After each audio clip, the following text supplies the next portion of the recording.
Olá, sejam todos bem-vindos a mais um programa Ciência Aberta. O terceiro episódio de 2019 traz um tema da maior importância e atualidade, a bioenergia e outras opções energéticas para o Brasil. Em discussões sobre sustentabilidade, a bioenergia tem um papel importante, contribuindo para reduzir as emissões de gases de efeito estufa. Por isso, é um tema central nas negociações internacionais sobre como enfrentar as mudanças climáticas. A gente vai começar a conversa de hoje com um vídeo trazendo algumas informações. Energia é essencial. É ela que sustenta nossas vidas e nos permite realizar tudo o que fazemos.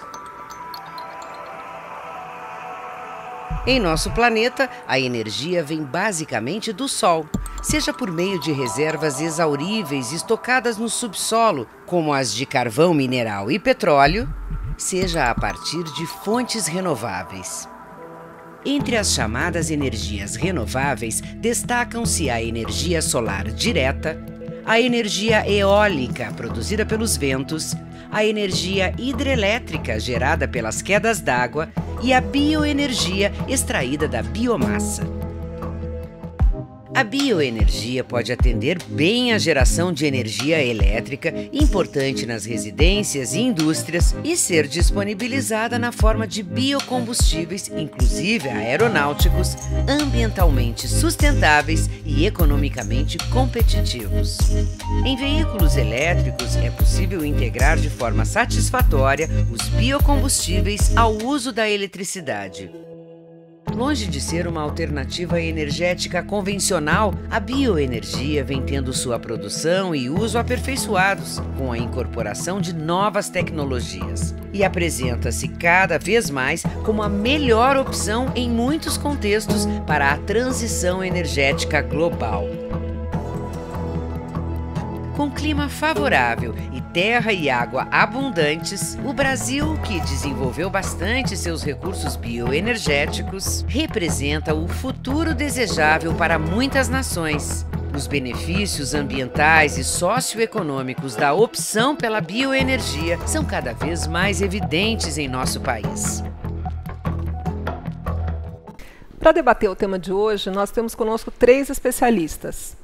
A professora titular do Instituto de Química da Universidade de São Paulo e membro da coordenação do programa FAPESP de pesquisa em bioenergia, BioEn, Gláucia Mendes Souza. O pesquisador associado do NIP, Núcleo Interdisciplinar de Política Energética da Unicamp, e professor titular do Instituto de Recursos Naturais da Universidade Federal de Itajubá e consultor das Nações Unidas, Luiz Augusto Horta Nogueira. E o professor titular da Faculdade de Engenharia Química da Unicamp e membro da coordenação do programa BioEn, Rubens Maciel Filho. Na plateia, como convidados, temos os alunos da Escola Estadual Manuel Ciridião Buarque, além de estudantes e pesquisadores da USP e da Unicamp. Muito obrigada pela presença e participação de todos vocês. Para começar a nossa conversa, vamos tratar resumidamente do conceito de energia, suas diferentes fontes e os diversos usos. Vamos lá. Como as opções por diferentes fontes, lenha, carvão, petróleo, biomassa, influenciaram a vida social em diversos períodos históricos? É uma questão muito interessante, né? Eu acho que a gente pode começar a responder isso lembrando que energia, a melhor definição de energia, a mais correta, é que energia é capacidade de transformar, capacidade de mudar.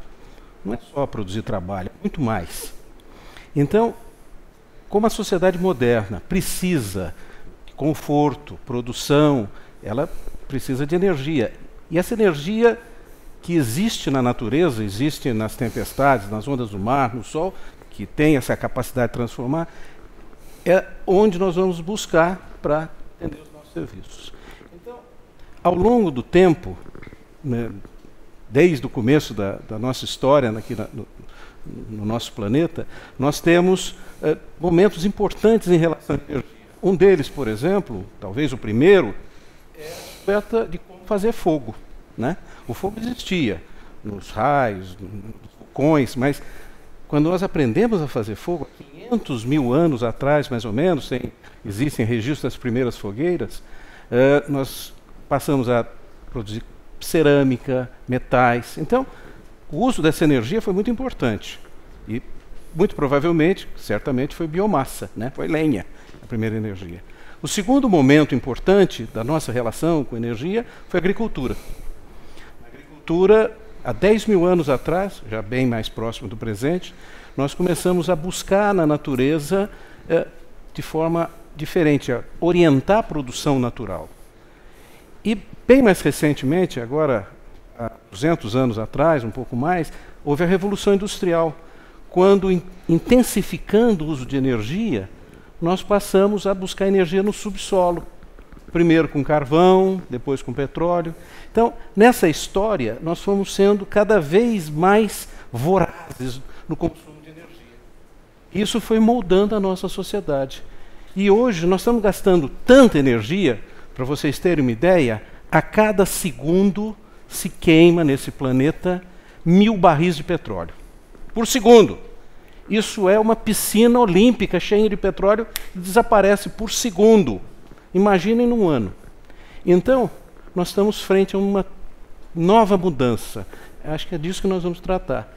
Isso molda a sociedade, molda os empregos, molda o ambiente, e a gente pode construir um futuro importante. Esse é o nosso assunto, né? Achei muito interessante a colocação do professor Horta da quantidade de petróleo que nós estamos gastando, né, de uma piscina olímpica por segundo, isso para atender a demanda de hoje, né?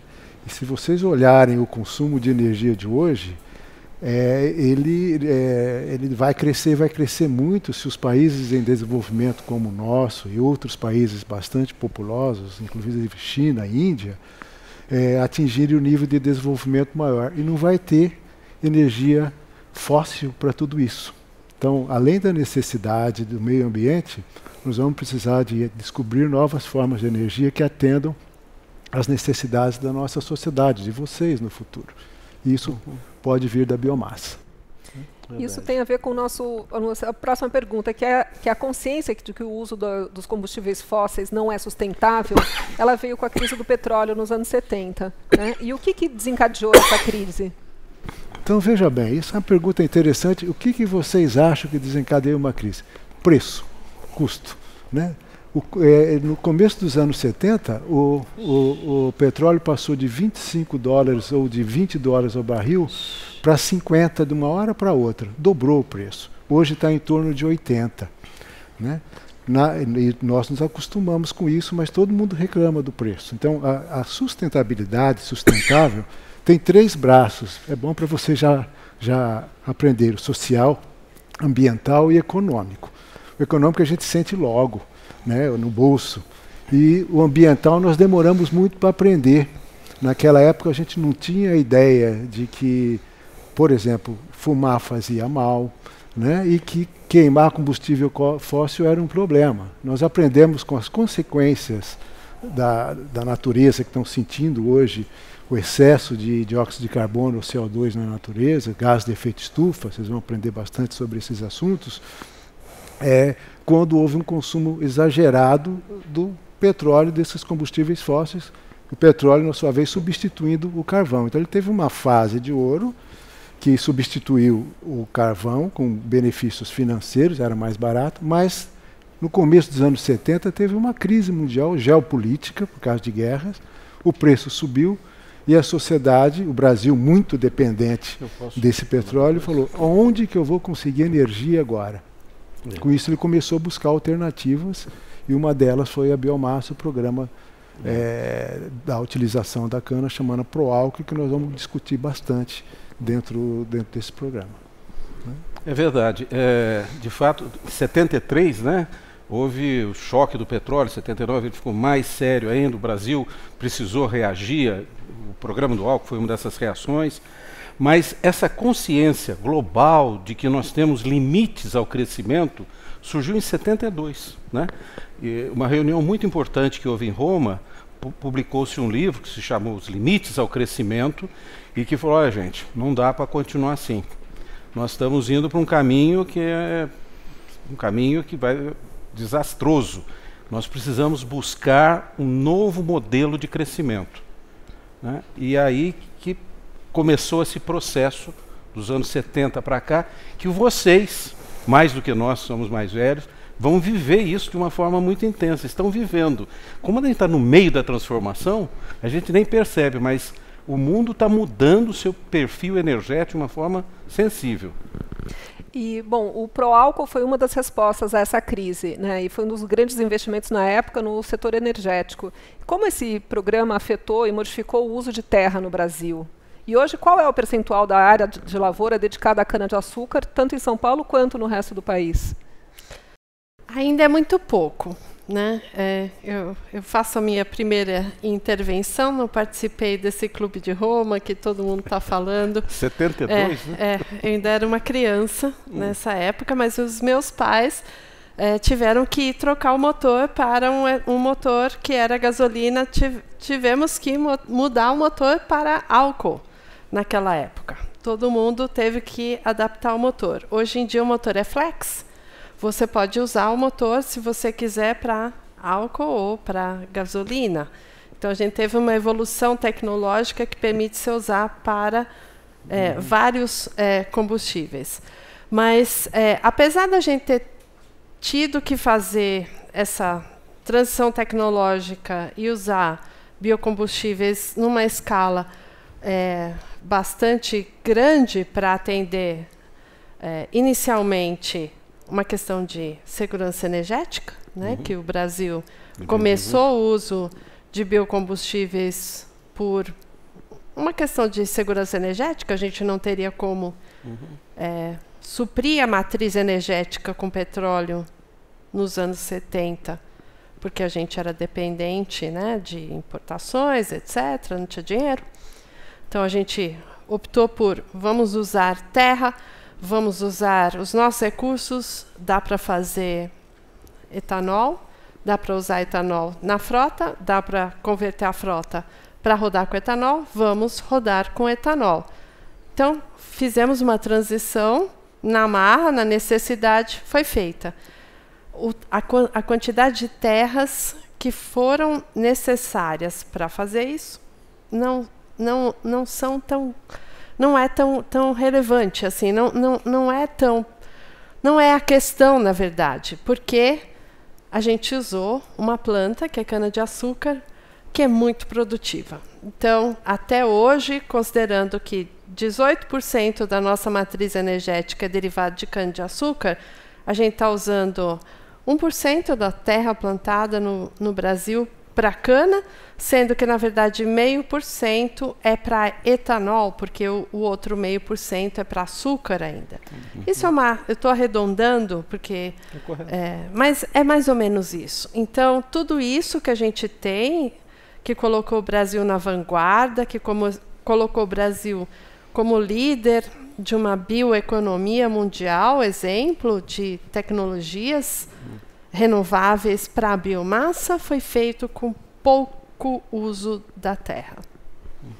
Posso completar alguma coisinha disso? Sim, por favor. Vocês que têm hoje celular, vocês veem que de um ano para outro vão mudando as coisas, tem o mais moderno, maior, né? Tem várias evoluções. Há 40 anos atrás, no ano passado fez 40 anos o programa Proálcool, né? Nós plantávamos uma certa quantidade de terra e produzíamos 1 milhão de litros de etanol e mais ou menos 1 milhão de quilos de açúcar. Nós multiplicamos essa quantidade de terra plantada mais ou menos por 8. Mais de 1 milhão de litros, nós vamos para 23 a 30 bilhões de litros de etanol e 30 bilhões de quilos de açúcar. Então, da onde veio essa evolução? Da ciência, da tecnologia, do conhecimento. Mesma coisa que vocês veem na evolução do celular tão rápido que vocês conseguem sentir, em 40 anos, a ciência brasileira conseguiu, com esses programas, com os desenvolvimentos, com o ensino, passar da ciência para a tecnologia, de forma que usamos pouquíssima terra a mais e multiplicamos muito, né? E além de fazer tudo isso, aprendemos a fazer energia elétrica a partir da cana, que vai ser comentado também. Verdade. Isso é muito interessante mesmo. Quer dizer, nós estamos usando hoje uma área que produz 3 vezes mais do que ela produzia há 40 anos atrás. Mas eu queria deixar claro um aspecto importante. Nos anos 70 houve uma expansão da produção de energia a partir de cana no Brasil. Mas nós estamos usando álcool combustível misturado com a gasolina desde 1931. O Brasil, como alguns outros países, no começo do século, usava etanol já misturado com a gasolina. Os primeiros carros do Ford, do Henry Ford, eram feitos flex também. Aí veio o petróleo barato, isso retraiu, mas o Brasil, desde 1931, toda a gasolina brasileira é misturada com etanol. E nos anos 70 passamos a ter só etanol também. Mas nesse crescimento, quer dizer, houve um crescimento da área de plantio de cana. E essa lavoura da cana, ela deslocou outras culturas ou ela ocupou uma área que já estava sendo usada para cana? Olha, sim. Sempre que tem uma boa oportunidade, algo que está dando certo, como foi o etanol, né, como é o programa do etanol, essa expansão foi acomodando, vamos dizer assim, o uso da terra de acordo com as suas necessidades. Dentro dessa evolução que a gente falou de tecnologia, nós temos desde o plantio até as formas de colheita, que a gente antigamente queimava, hoje mecanizou, até a parte de processo, até a parte de uso, como a professora Gláucia colocou. Hoje a gente não precisa adaptar o motor mais, ele já vem adaptado, né?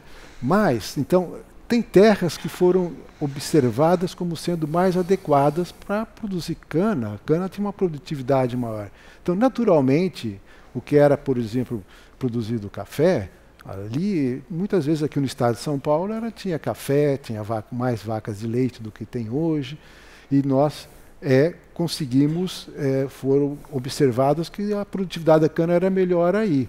Bons cafés foram para Minas Gerais, por exemplo, não é? Então, o nosso conhecimento foi tratando de uma maneira mais adequada como melhorar o uso da terra, e isso daí tem consequências positivas. Nós expandimos, houve alterações de cultura, muitas vezes nós conseguimos ainda manter a quantidade de gado, por exemplo, de boi, fazendo o melhor uso da terra, né? Só para vocês entenderem, o estado de São Paulo é o estado que mais produz etanol. Mas a cada 10 copos de suco de laranja vendido no mundo, 7 são produzidos nesse estado também. Que coisa. Tudo isso é fruto de conhecimento e de desenvolvimento. Houve sim uma alteração na terra, mas... Acho que a gente, sobre essa questão da terra, que sempre é discutida, 3 números para o Brasil aqui são muito interessantes. O Brasil tem 850 milhões de hectares, é a área do nosso país. Metade disso é quase floresta, devemos proteger. A gente tem, na outra metade que nós produzimos, mais de 200 milhões de hectares em pastagem. Então, 1/4 do Brasil, em números redondos, é pastagem. Nós plantamos em cana no Brasil da ordem de 8 a 9 milhões de hectares. Então, é 1%, o número que a Gláucia falou, e uma fração da área em pastagem. Então, ganhos de produtividade em pastagem é a principal área que vem sendo ocupada pela cana. Mas posso fazer uma parênteses aí? A gente está querendo usar o Brasil, e na verdade ele já está sendo usado como exemplo de sucesso. São poucas coisas que a gente consegue... Tem um bom exemplo, né? A gente é exemplo de sucesso nessa área. Isso que a gente vai estar falando aqui hoje é exemplo para o mundo. Está dando certo.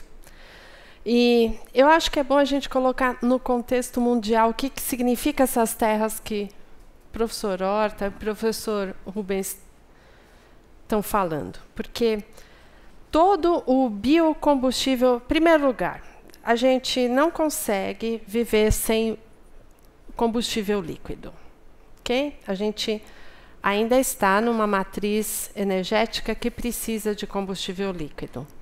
Vocês podem pensar em qualquer alternativa, mas até 2050 não tem muita alternativa, a gente vai ter que ter combustível líquido. Okay? Pensem em combustível para aviação, combustível para navio. Então, A gente pode eletrificar, a gente vai falar mais para frente um pouco disso, mas a gente precisa de combustível líquido. Todo o combustível líquido que foi produzido no mundo até recentemente está ocupando 13 milhões de hectares. Isso inclui Brasil, Estados Unidos, que é o líder, Brasil segundo, e outros países, aí inclui etanol, biodiesel e óleo vegetal. Para fazer biodiesel. Então, 3 milhões de hectares no mundo inteiro. É essa terra que é ocupada para produzir biocombustível. Quanto que a gente usa, quanto que tem de terra no mundo? Cultivável, né?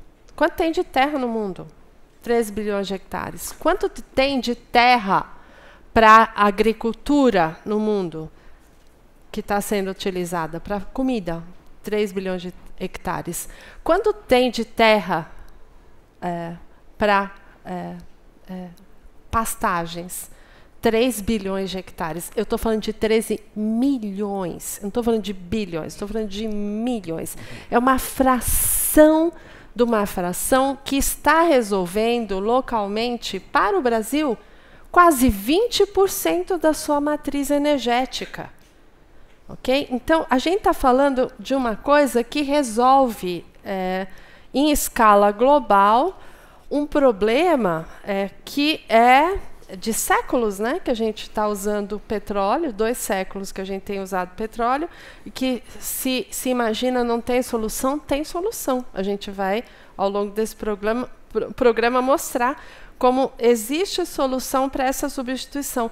Não precisa plantar tanta bioenergia no mundo, tanta planta no mundo. É com pouca planta que você resolve essa equação, porque as plantas são muito produtivas para a produção de energia. Bom, isso nos leva ao conceito de matriz energética. Então, seria legal explicar o que isso significa e como a composição da matriz energética ela influencia o grau de segurança energética de um país. Esse é um tema legal. Nós já falamos de matriz aqui, Sim. né? Uma matriz energética é a síntese do sistema energético de um país, ou seja, como é que o país obtém energia e onde é que ele usa energia, né? Então, a gente, na matriz, vê quais as fontes de energia e quais os setores que estão usando. No caso do Brasil, a principal fonte de energia ainda é o petróleo. Mas o petróleo representa 57% da nossa oferta de energia. Nos países desenvolvidos é mais de 80%. Quer dizer, o Brasil, então, tem uma participação de energia fóssil menor na nossa matriz.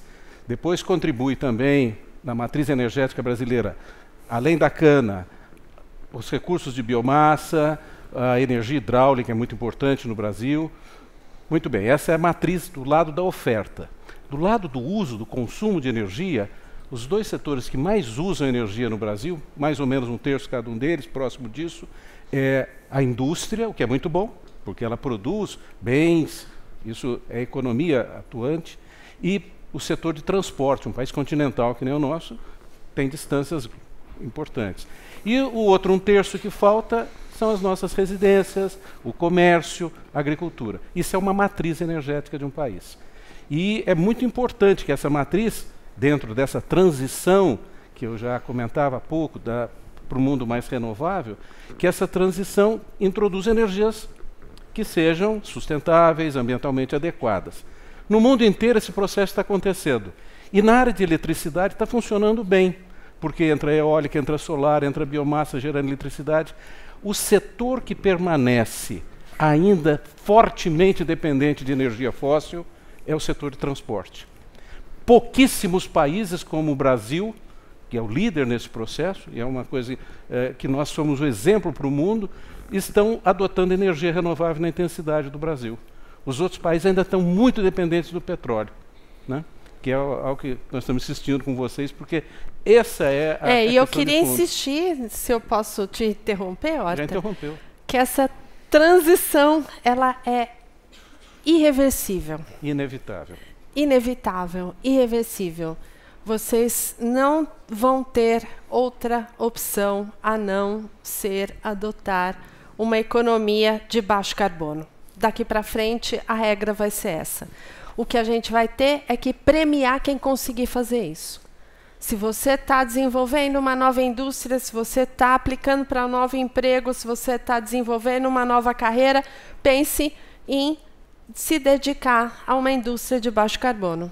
Bom, não falta energia para essa nossa conversa, então a gente vai para um rápido intervalo e no nosso próximo bloco a gente vai aprofundar a conversa sobre as fontes energéticas e a destinação da energia produzida no Brasil. Até já. Estamos de volta com o segundo bloco do Ciência Aberta, que fala hoje sobre bioenergia e outras opções para o Brasil. Eu vou começar com uma pergunta bastante direta. Quais são as atividades que mais consomem energia no Brasil? A gente falou sobre isso rapidamente no bloco anterior. Bom, eu dizia que no uso de energia, de todos os tipos de energia, eletricidade, combustíveis, 2 setores respondem pelo principal, são os principais consumidores.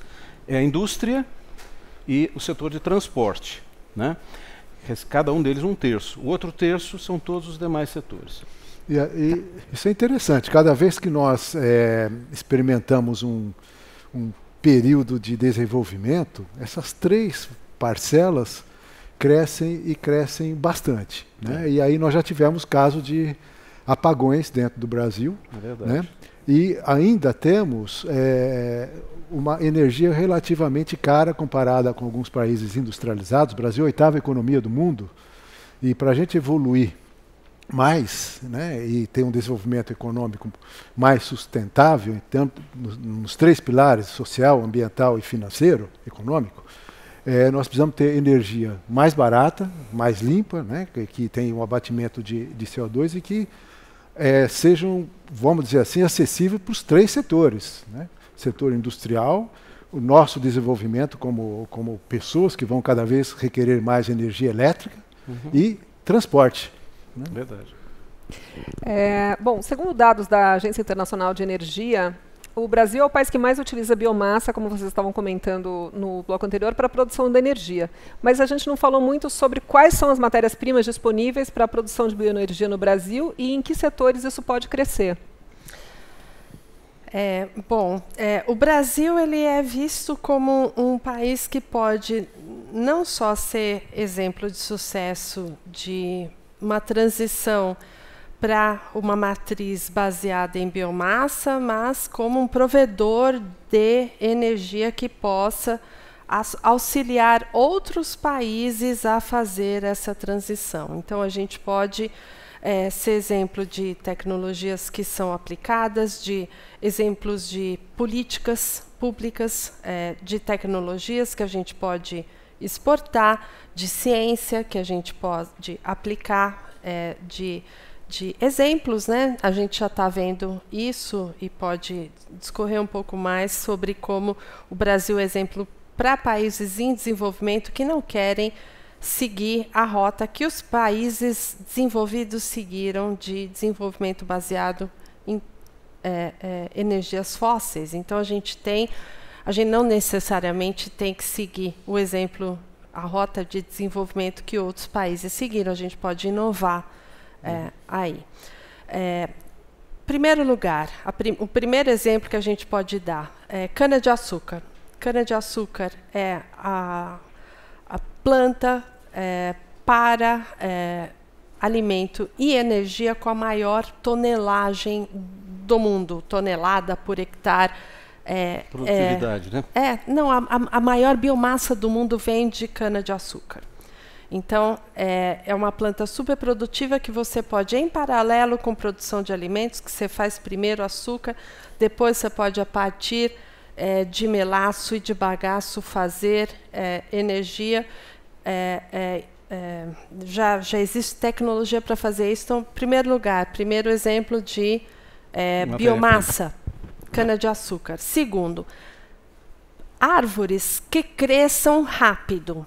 Ok? Aí a gente tem o Brasil novamente como exemplo. O Brasil tem uma grande indústria de celulose já estabelecida. Então, a gente tem eucalipto, por exemplo, como um exemplo de árvore que cresce rápido. compara com o tempo que leva uma árvore para crescer em climas temperados, em climas da Europa, por exemplo. Então, a gente tem um segundo exemplo.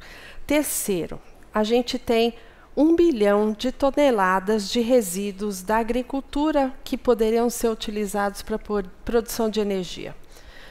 Estou falando só da agricultura, mas tem resíduos de tudo. Tem resíduos urbanos, tem resíduos, o lixo. A gente pode transformar aterros sanitários, resolver o problema do lixo fazendo biogás a partir de lixo urbano, resolver problema de lixo nas cidades.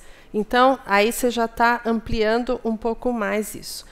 E quarto lugar, a gente tem como aumentar a nossa área plantada de florestas. E aí é a condição sine qua non. Tudo isso tem um subtexto. A gente pode fazer tudo isso que eu estou falando, aumentar a produção de biomassa, mas a gente não pode aumentar deflorestamento, porque aí é tiro no pé. A gente tem que manter as nossas florestas de pé. E existe, inclusive, legislação já em vigor desde dezembro de 2017. A gente pode falar um pouco sobre isso. A gente tem uma nova política para a produção de biocombustíveis que prevê premiar quem diminui emissões com produção de biocombustível de maneira sustentável. Isso prevê que, se você deflorestou para fazer isso, você perdeu o prêmio. Então, tem já mecanismos para a gente fazer isso de maneira sustentável. Então, já citei alguns exemplos, tenho certeza que existem outros, mas esses são os primeiros que eu acho que a gente já pode trabalhar com eles. Se a gente trabalhar com eles, a gente já tem como implantar essa indústria de maneira sustentável. E já estamos trabalhando com eles, né? Porque a cana como fonte de energia, a lenha como fonte de energia, já são usados no Brasil de uma forma normal. Existem as perspectivas de aumentar o uso de resíduos, como lixo, etc. Com um aspecto muito interessante em relação às outras fontes renováveis de energia. Quando o sol produz a sua radiação e é usada para secar roupa, para aquecer água, tem que usar naquele momento. Quando produz o vento, eu tenho que usar na hora que venta. Se o vento não está soprando, o gerador eólico não funciona. Mas a energia da biomassa, observem bem, a energia da biomassa é uma forma de energia química armazenada numa planta durante o processo de fotossíntese. E eu vou usar isso, ou o subproduto disso, o álcool, o que seja, na hora que eu quiser. Essa característica, que a gente pode chamar de despachabilidade, é uma característica muito importante, porque ela dá flexibilidade entre o momento que se produz a forma de energia, que é a biomassa, e o momento que eu uso. Então, das diferentes maneiras, como a Gláucia comentou. Completando, pegando um ponto que a Gláucia mencionou, do eucalipto. O eucalipto, ela cresce em 7 anos. Uma árvore lá em cima cresce por volta, em climas temperados, de 70 a 100 anos. Costuma-se dizer que você planta para o seu neto a árvore, né? Então, agora, o uso de papel e celulose no mundo está caindo. E a produtividade das florestas de eucalipto está aumentando.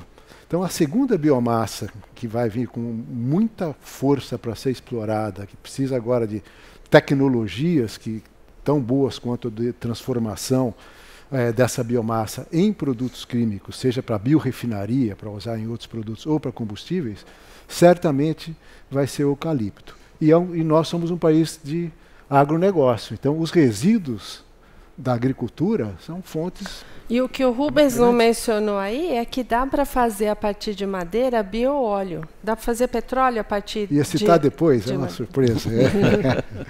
Então dá para a gente substituir de fato o petróleo. O Horta falou de sol, então eu vou emendar com a pergunta da plateia, da Beatriz Barreto, que pergunta: se o Brasil possui uma alta taxa de insolação, por que há poucos investimentos do próprio país e de outras potências mundiais na criação de fontes de energia solar? Bom, tem uma questão importantíssima, que é o preço, né, gente? Então, a conversão de energia solar em energia elétrica em outras, ainda enfrenta barreiras econômicas. Se eu tenho uma alternativa mais simples, como plantar uma espécie altamente produtiva, que existe no Brasil várias centrais desse tipo, queimando lenha, e gerando eletricidade, eu opto, né? E eu tenho a flexibilidade de gerar no momento que eu quiser, né? Agora, essa pergunta é de fato interessante e a FAPESP já deu um salto à frente. Estou coordenando, presidindo, na verdade, dirigindo um centro chamado Centro de Inovação em Novas Energias. O que tem esse centro? Ele estuda placas fotovoltaicas altamente eficientes, como que você pega essa luz do sol e armazena em grandes baterias, né, do tipo lítio-ar, que vocês vão ouvir muito daqui para o futuro, né, aquilo que o Arta falou. Nós precisamos ter energia, armazená-la para utilizar na hora que a gente precisa. Então, esse projeto é exatamente cofinanciado FAPESP e Shell, uma visão dos anos para daqui a 30 anos, mas já começando com avanços já, de como que você capta essa energia solar mais eficientemente, transforma em produtos químicos que são já estocagem de energia, e mais as baterias que acumulam essa energia. Tem várias formas de baterias e várias formas cada vez mais eficientes de placas solares para que isso seja transformado, vamos dizer assim, numa coisa execuível para captarmos a luz solar, armazenarmos e fazermos uso dela quando necessário. A gente está falando da solar e entrou uma pergunta aqui do Gustavo Pereira Barreto, também do Ciridião, que pergunta o que seria energia eólica. Eu acho que é uma pergunta que vale a pena explicar. Energia eólica é a energia que vem do ar, vamos dizer assim, do movimento do ar, né? O que é mais comum para a gente ver hoje são aqueles grandes pás que são movidas pelo ar, né? Pelo movimento do vento. E aquilo, ele vai num gerador, né? Como as antigas rodas de vento que a gente tinha. Tem né? umas rodas atrás d'água. de você, ó, que bonito. Olha aí, que coincidência. Então, essas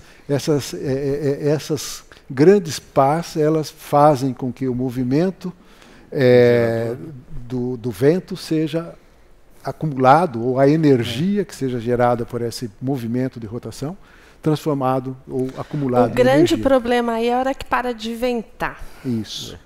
Mas para que essas coisas estejam hoje ocupando o espaço que estão ocupando, inclusive energia solar direta em placas fotovoltaicas, sistemas eólicos e o sistema de biomassa, é importante que existam políticas públicas que enxerguem a vantagem disso na defesa do meio ambiente, no uso de recursos naturais, no desenvolvimento da sociedade, geração de empregos e coisas assim, né?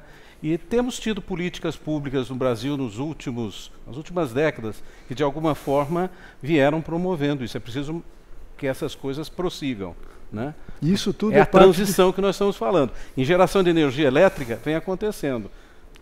Nos nossos automóveis ainda não. Isso é parte da matriz energética.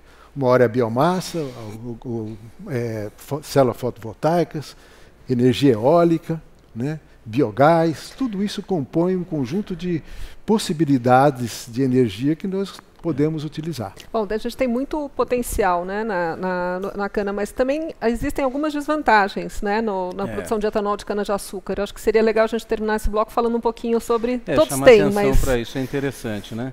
É para ser realista. A cana, ela é uma planta que tem uma safra de 6 meses a 8 meses, quer dizer, no período de muita chuva não dá para colher cana. A maturação dela, o teor de açúcar correto para a colheita, permite que canas mais precoces sejam colhidas no início da safra. Existem canas que devem ser variedades do meio da safra, assim por diante, mas as usinas que processam a cana, que não pode ser guardada durante muito tempo, ficam vários meses paradas. Daí a ideia de usar outras matérias-primas, hoje em dia, o caso do milho. Então, o investimento que se faz no processamento não é como a maioria das indústrias que processam produtos agrícolas trabalham durante o ano todo. Não pode, eu só trabalho durante a safra. Essa é uma restrição. Acho que tem outra restrição muito importante também, que a cana é uma planta maravilhosa em termos de produtividade, mas ela é exigente. Ela gosta do teor correto de nutrientes no solo, solos férteis, água na quantidade adequada, senão a produtividade é baixa. nisso a lenha é vantajosa, porque a lenha pode ser plantada em terrenos com declividade mais intensa, ela suporta mais estresse hídrico, se falta chuva, sistema radicular mais profundo, a planta não morre. Então, a cana é boa, mas ela não é fácil. Né? Não, eu acho isso interessante, eu chamo de desvantagem / desafio. Isso. Né? Como é que a gente pode fazer para fazer com que ela atenda às necessidades e utilizar o que é bom dela? O petróleo é a mesma coisa. Imagine que um poço de petróleo começa a esgotar, a empresa tem que bombear água lá para dentro, CO2, um monte de coisa, a 5, 6 mil metros de fundura, de profundidade, para extrair petróleo. Isso não é difícil? É difícil, é caro, é complicado. Então, a cana, ela tem essas desvantagens vamos dizer assim, de levar a produção do ponto de vista industrial de 200 dias por ano, mais ou menos, na safra, né, de operação, terrenos mais exigentes, mas agora nós estamos trabalhando já como que nós podemos ampliar com outras culturas e a logística disso.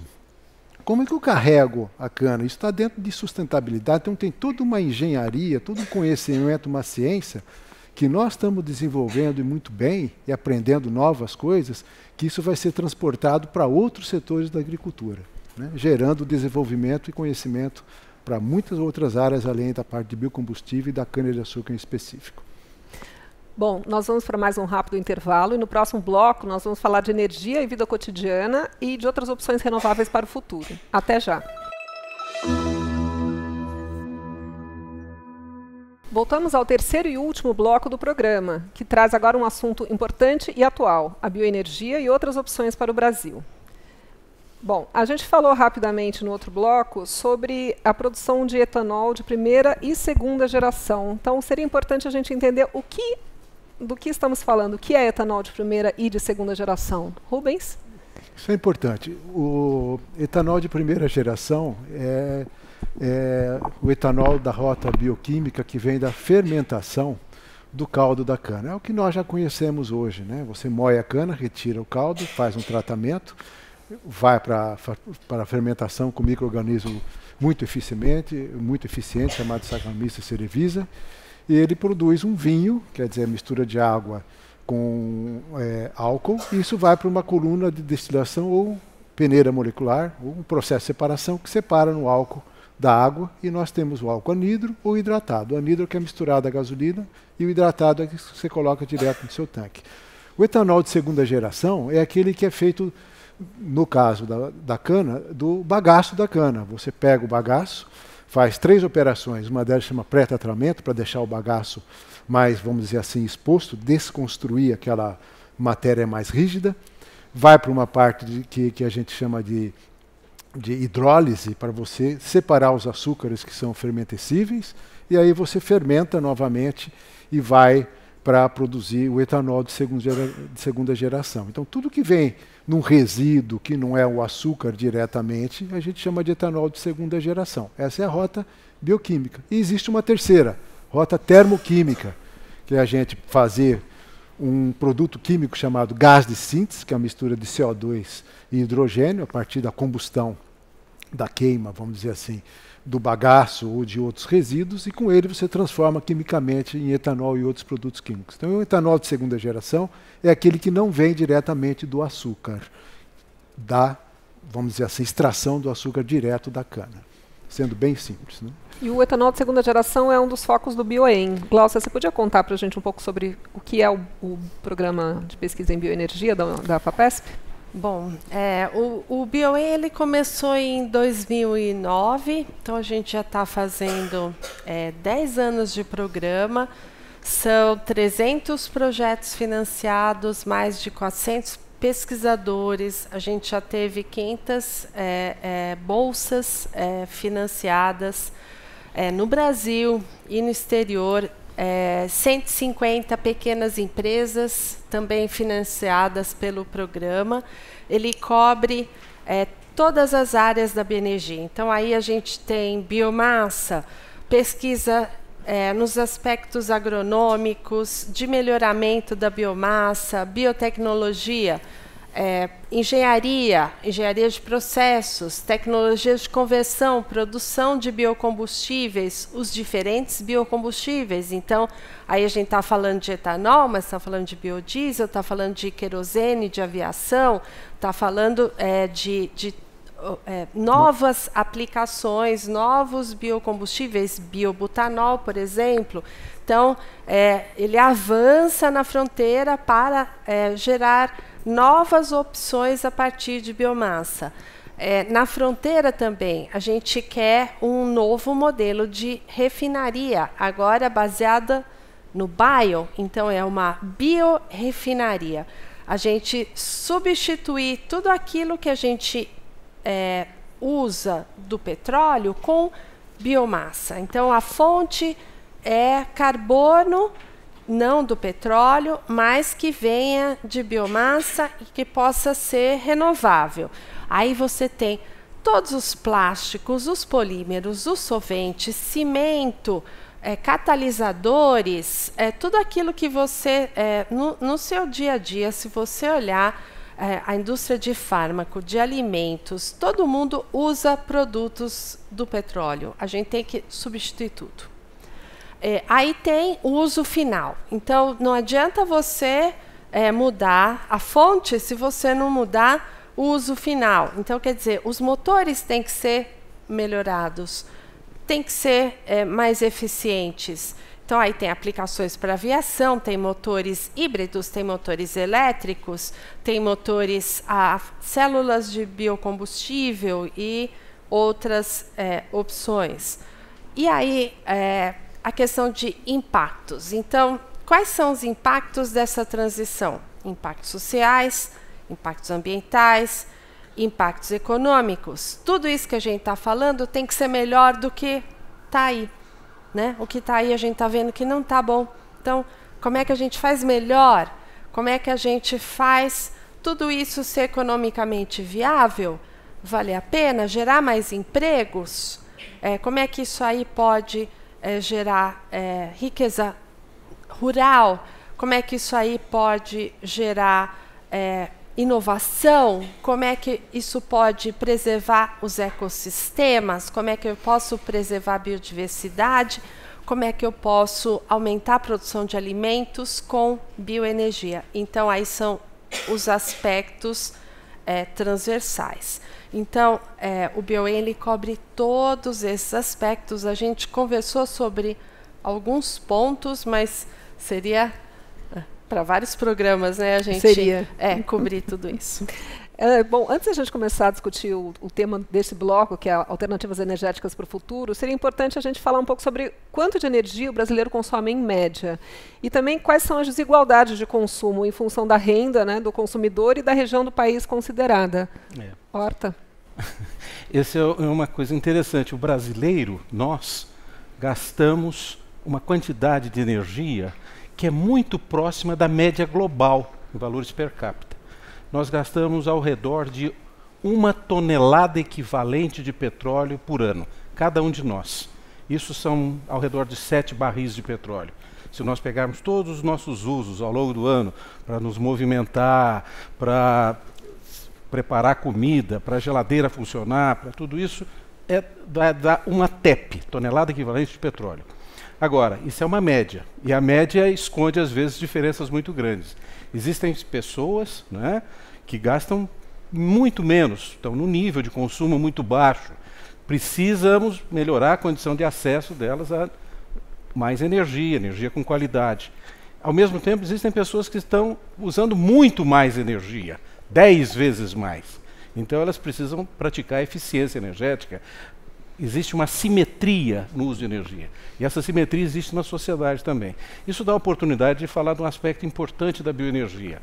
Mais do que qualquer outra alternativa energética, a bioenergia oferece para a sociedade uma oportunidade de melhorar a qualidade do desenvolvimento, gerar mais emprego, gerar mais qualidade de vida e mais democracia, porque ela é distribuída. A bioenergia não consegue ser gerada de uma forma tão centralizada quanto uma refinaria de petróleo, quanto uma central nuclear. Ela pressupõe uma democracia, uma distribuição maior. Eu gostaria de complementar aí, que é um negócio interessante. Tem países que usam até de 5 a 10 vezes mais energia do que nós, do que o Brasil. E nesse bloco intermediário, acho que eu já comentei, está a China, está a Índia. Aí nós estamos falando em torno de 4 bilhões de pessoas. Essas pessoas não estão no estágio de desenvolvimento como estão os países mais desenvolvidos que usam essa quantidade de energia. E certamente elas vão querer e precisam usar. Por quê?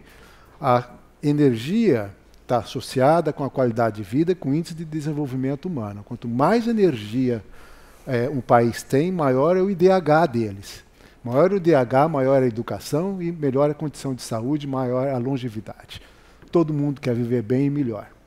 A única maneira que nós temos de prover energia de maneira sustentável, né? Eu até tiraria o sustentável, hein? Porque não existe energia fóssil suficiente para tudo isso. Então, aí nós vamos ter energia que já é sustentável, vem da energia renovável, né? Dentre elas, a biomassa é uma saída muito interessante e muito propícia para vários países do mundo, principalmente o Brasil, e aquilo que o Horta colocou, a Glaucia também, é uma maneira de desenvolver localmente os países. As tecnologias têm que ser desenvolvidas aqui, porque a biomassa é nossa. Né? Uma oportunidade de desenvolvimento de pesquisas científicas de alto nível, com doutores sendo formados, pessoas de alto nível sendo formados, químicos, físicos, cientistas, engenheiros, que vão trabalhar em cima de uma biomassa específica. Ninguém vai desenvolver coisa para nós. Nós temos que desenvolver. Isso é um aspecto interessante da biomassa e da bioenergia e da chamada bioeconomia e economia circular. Uma tese que foi levantada é de que o déficit de energia ele poderia ser suprido sem expansão do setor, apenas com iniciativas de conservação de energia. Mas como é possível implementar uma política de conservação de energia em escala nacional? Posso falar isso? Por favor. Porque essa é uma cachaça. Isso aí, gente, quando a gente começa a discutir essas questões de energia, a gente normalmente pensa na oferta, na produção. A gente falou, em vez do petróleo que traz já uma série de questões, vamos usar outras fontes renováveis, a bioenergia é uma oportunidade. Mas, na verdade, nós precisamos de energia para atender isso aqui, iluminação, produção, e existe uma sequência de processos que são os processos de conversão, transporte de energia, onde a energia está sendo eventualmente perdida. Então, o uso eficiente de energia, que às vezes é chamado de conservação de energia, é tão importante quanto a sua produção adequada. Se eu uso bem, com a lâmpada que economiza, se eu desligo o aparelho que não está sendo usado, é muito importante. Então, são duas formas que nós podemos atuar. Usando a tecnologia adequada, as lâmpadas hoje gastam 10 vezes menos energia que gastavam há 30, 40 anos atrás, para prover a mesma iluminação. E usando de uma forma racional, inteligente. Não basta ter só um aparelho de ar-condicionado que tem o selo Procel, que usa... É importante que ele seja desligado na hora que eu não preciso, por exemplo. Então, usar adequadamente, com tecnologia adequada, são as duas maneiras. O governo tem um papel importantíssimo nisso, porque as indústrias tomam conta do seu uso de energia, mas as famílias não têm ideia disso, o uso residencial. Então é preciso uma campanha permanente, precisamos chamar a atenção das pessoas, porque nós somos aqueles que vão promover o uso também em nosso contexto, entende? Eu gostaria de dar uma completada, numa visão global, de que nós temos sempre que melhorar as coisas. Eu vou dar, por exemplo, o exemplo da produção do etanol. Né? Você precisa transportar essa cana do campo para a unidade de produção. A unidade, então, como é que você transporta? Você cortar a cana, como tem, junto com a palha, por exemplo, junto com a folha, a densidade que você traz no caminhão é pouca cana. Então, você tem que separar e trazer. Isso é uma logística. Né? Logística está associada com várias coisas que nós estamos vendo. O Brasil é o maior produtor do mundo de soja, mas nós temos perdas porque as estradas não estão boas. Não é isso? Da zona de produção até os portos de exportação. Então, a eficiência está ligada, por exemplo, com a produção agrícola e com a logística de transporte.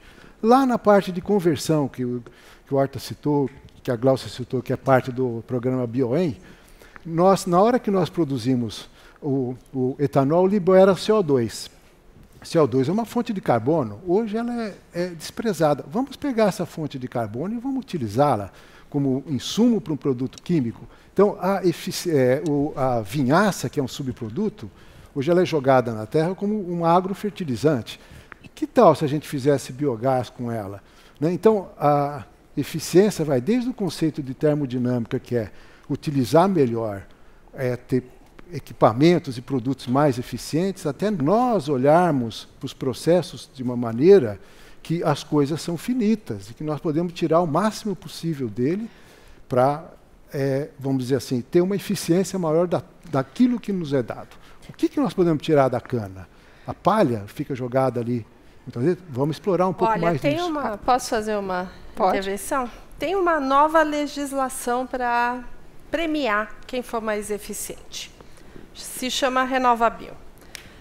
Foi promulgada em dezembro de 2017 e o produtor de biocombustível que se mostrar eficiente em reduzir emissões vai passar por um processo de certificação e vai ser premiado pelo sistema da Bolsa de Valores, né? Vai poder negociar certificados de carbono, que vão se chamar CBIOS, na Bolsa de Valores, que vão ser comprados pelas distribuidoras de combustível do Brasil. Muito importante isso. Se você mostrar que a sua tecnologia pode ser adicionar um produtor de biocombustível, algo que leve ele a ganhar mais CBIO, ele pode inovar e ganhar mais CBIO e você ganha. Criou-se uma maneira de premiar inovação no setor no Brasil. Então, todo mundo pode ganhar. Se você está pensando em gerar soluções para o setor de energia no Brasil, não importa se é etanol, se é biodiesel, se é querosene, se é de cana, se é de milho, se é de resíduos. Tem lá uma calculadora que se chama RenovaCalc, que está preparada para esses novos cálculos e essas novas tecnologias. Isso aí tende a incorporar no sistema brasileiro um prêmio para a inovação e para que a gente fique cada vez melhor na eficiência, no uso final. Não sei se a gente vai conseguir premiar toda a cadeia, mas a calculadora ela já está cobrindo muita coisa. Você que está entrando na carreira para biotecnologia, para engenharia, para administração, para economia, tem uma oportunidade enorme, porque a gente está falando agora de administradores para pensar como administrar a economia circular, de economistas para pensar na bioeconomia, de biólogos para pensar em biologia sintética, em novos bioprodutos, de engenheiros para pensar em substituição de todos os produtos com produtos melhores que não dependam de petróleo. É um momento de transição para um mundo que não é baseado no petróleo. E isso é irreversível. A gente entrou numa rota que, olha, e está acelerada essa transição. Até 2030, a gente tem objetivos muito claros de redução. A Agência Internacional de Energia já falou que a gente tem que triplicar a produção de biocombustíveis no mundo. Okay? Não é à toa que a Agência Internacional de Energia, que é um organismo muito importante, que monitora, acompanha, recomenda políticas públicas na área de energia, no último número de uma publicação anual sobre energia renovável, colocou a cana na capa. É uma coisa que surpreende a muitos países que achavam que a cana era uma coisa de país pobre, subdesenvolvido. Não, essa é uma rota que, junto com outras, vai ser essencial para essa transição, esse futuro desejável que nós temos que fazer. Bom, o nosso tempo está acabando. Eu vou emendar uma pergunta da plateia com a minha última pergunta, que é a pergunta da Vitória Tamarindo, que pergunta por que os carros elétricos são mais caros e não estão no mundo todo? E a minha pergunta é, por último, qual é o conselho prático para o dia a dia que vocês dariam para uma redução da poluição nas cidades? Então, esse negócio de carro elétrico, todos nós estamos acompanhando, apaixonados. Mas vejam lá, uma das maneiras de contribuir para reduzir a poluição nas cidades é usar menos automóveis, e se usar automóveis, usar automóveis eficientes e com combustíveis que poluam menos, como é o caso do etanol. Agora, veículo elétrico, onde é que entra nisso? Vamos ter isso claro, gente. Nós estamos no meio de uma mudança muito interessante, muito importante. Veículo elétrico é aquele que o acionamento da roda é feito por um motor elétrico, não por um motor de combustão interna. O motor elétrico é um motor que permite mais controle, interconectividade, uma série de vantagens. E nós estamos caminhando para isso e vamos ver essa transformação. Mas olha bem, aonde é produzida essa eletricidade? Se o veículo elétrico usa eletricidade da rede, da tomada, ele vai precisar ter uma bateria.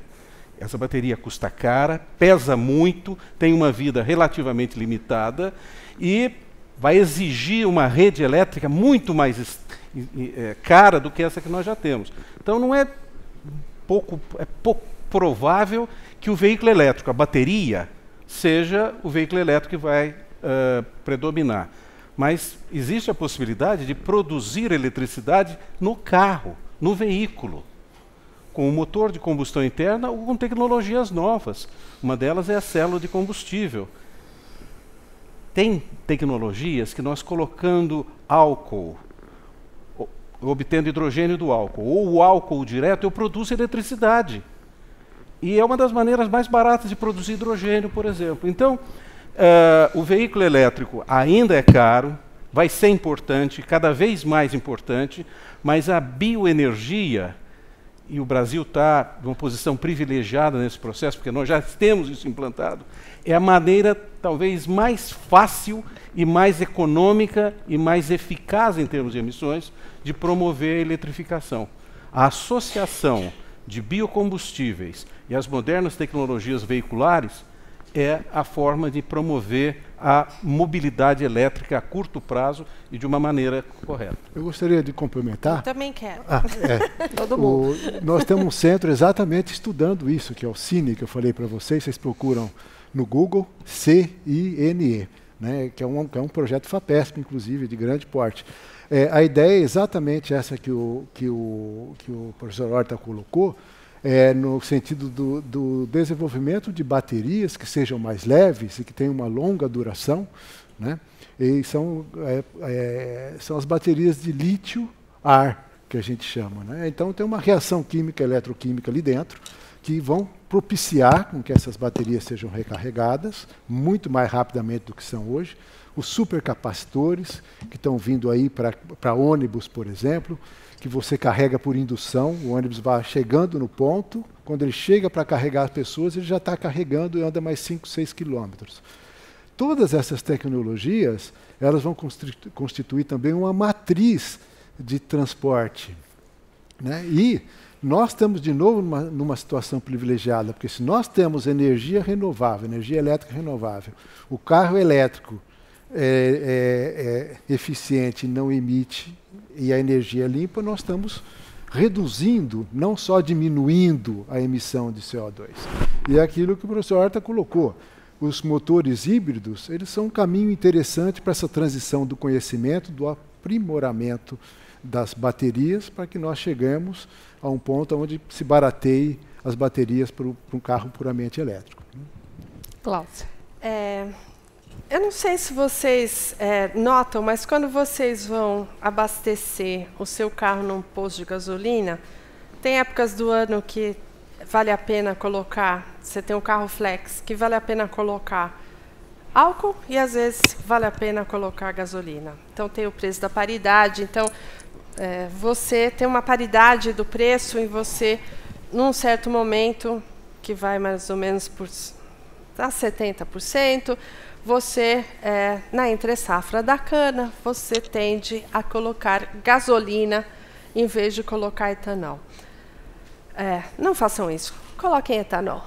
Pelo simples motivo que isso aí é ciência do programa FAPESP de pesquisa em bioenergia.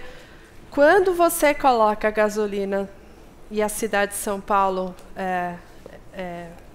Tem um ar pior. mostrou dados sobre isso, quando você coloca gasolina, você está colaborando com nanopartículas carcinogênicas para a atmosfera. Então, a curto prazo isso pode ser bom para o seu bolso, a longo prazo não é bom para a sua saúde.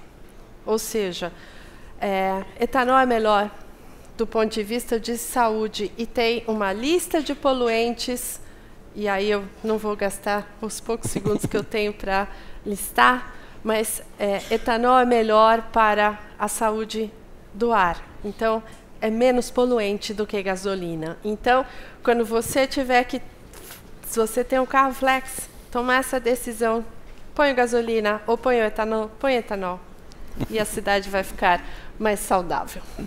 Bom, com essa recomendação, a gente vai agora para uma rápida rodada de perguntas da plateia. Quem quiser perguntar, é só levantar a mão, que as colaboradoras que estão aqui nas laterais vão levar o microfone. Meu nome é Viviane, eu faço gestão ambiental na USP. Minha dúvida é, a cana-de-açúcar seria uma monocultura, então diminuiria a biodiversidade presente. Eu gostaria de saber se o sistema de agroflorestas, que abrange todo o conceito do social, econômico e do ambiental, se seria viável na produção. Esquecemos isso. É uma das perguntas que a gente não fez, né? Estava aqui no nosso roteiro, então que bom que você fez a pergunta. Vamos lá. Cláudia? Obrigada pela pergunta. De fato, no programa FAPESP de pesquisa em bioenergia, a gente fez um esforço junto a um órgão, isso foi um projeto com um órgão que se chama Scope, que é um órgão que foi criado pelo Conselho das Nações Unidas para entender como que o homem impacta o ambiente, como que os problemas do ambiente impactam o homem. Foi criado lá nos anos 60 e esse órgão existe até hoje e pediu para o Brasil fazer um estudo sobre bioenergia. E a FAPESP foi procurada para fazer esse estudo. E uma pergunta era exatamente essa que você colocou. Como é que a gente concilia a questão de cana-de-açúcar ser uma monocultura com o impacto que ela pode gerar no ambiente? E a gente começou a tratar do assunto junto com os programas de biodiversidade e de mudanças climáticas da FAPESP, que trouxeram muitas contribuições para essa discussão. E a conclusão é a seguinte: a gente tem que gerenciar o uso da terra fazendo planejamento de paisagem. E já existem muitos estudos que mostram que é possível você integrar a cana-de-açúcar com produção de outros alimentos, com floresta, e aí a gente já tem, inclusive, com o Código Florestal sendo implantado no Brasil, exemplos de como isso está dando frutos, porque você protege as zonas ripárias e está vendo a volta dos animais para dentro dos canaviais. Isso já acontece, a gente está tendo a volta do puma e da onça, das capivaras e dos porcos do mato, e aí vai, né? E aí se vira, porque os bichos estão voltando, eles estão ávidos a ter mais espaço e eles trazem um ecossistema junto com eles. Então, dá para administrar isso. A gente precisa saber monitorar. Então, a gente está agora andando nessa pesquisa com o mesmo grupo que criou uma rede de pesquisadores de mais de 30 países, tentando criar, agora, considerando que existe uma demanda de triplicar no mundo a produção de bioenergia para transporte, como é que a gente faz isso no contexto de não impactar os ecossistemas? Porque isso a gente não quer. É um grande desafio, né? Isso a gente quer melhorar os ecossistemas. E aí a gente achou soluções para, com produção de bioenergia, regenerar solos degradados.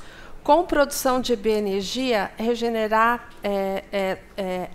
solos que estavam contaminando água.